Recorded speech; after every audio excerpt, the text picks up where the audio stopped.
just saying that anyway. The even the guy who designed the system didn't really it's a system to make sense of things. Yeah. It's kind of like the hero's journey in stories, but something that somebody came up with based on observances they have. And it's the same with even Charles Darwin, the Darwin's theory of evolution, pretty normal, but he said it didn't apply to humans, and everybody seems to forget that. It's so the guy who invents this thing that is now the paradigm that everybody thinks of, the Darwin's theory of evolution.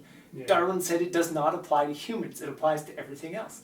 And it's the people makes things, labels, whatever it is, to encapsulate their world around them so that it can make sense and they can make use of it.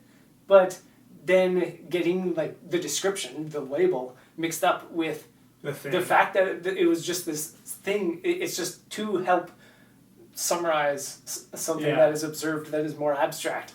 That is. And then it gets that's how it all gets mixed up. Yeah,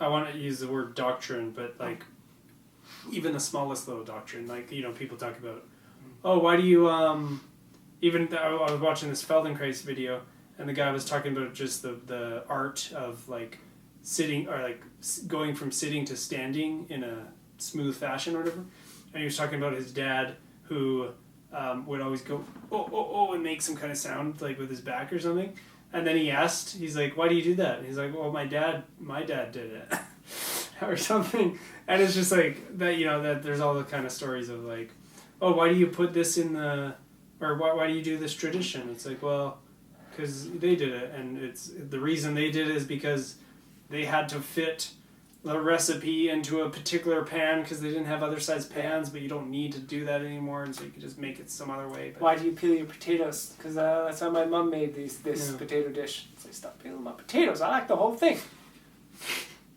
Potatoes are the best.